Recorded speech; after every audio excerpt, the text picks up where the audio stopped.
सभी को नमस्कार। कैरियर फर्स्ट चैनल पर आप सबका स्वागत है। डिक्टेशन लिखने के लिए तैयार रहें। Ready, start.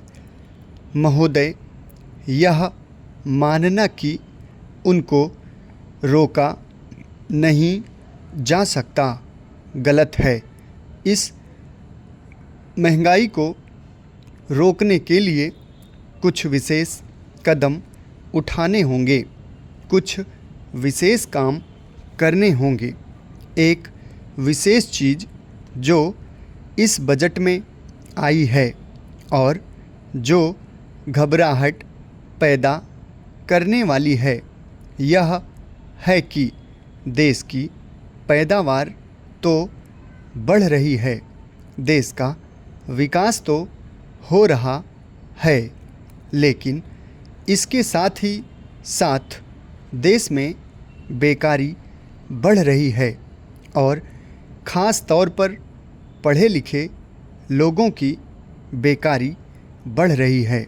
लोगों का बेकार होना खतरनाक चीज़ है।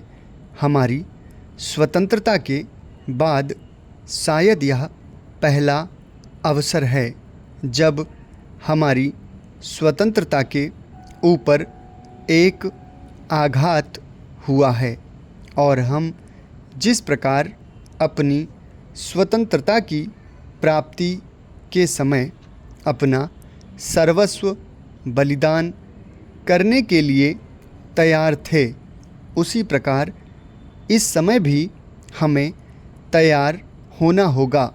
माननीय प्रधानमंत्री जी के मत से मैं सर्वथा सहमत हूँ कि यह एक ऐसा अवसर है जिस अवसर पर कि इस देश की प्रतिनिधि संस्था जो यह लोकसभा है, उसे इस संबंध में अपनी स्पष्ट राय देनी है और उस राय को देने के बाद हमें उस राय के अनुसार सरकार जो भी कार्रवाई करे उसमें सरकार को पूरा सहयोग भी देना है।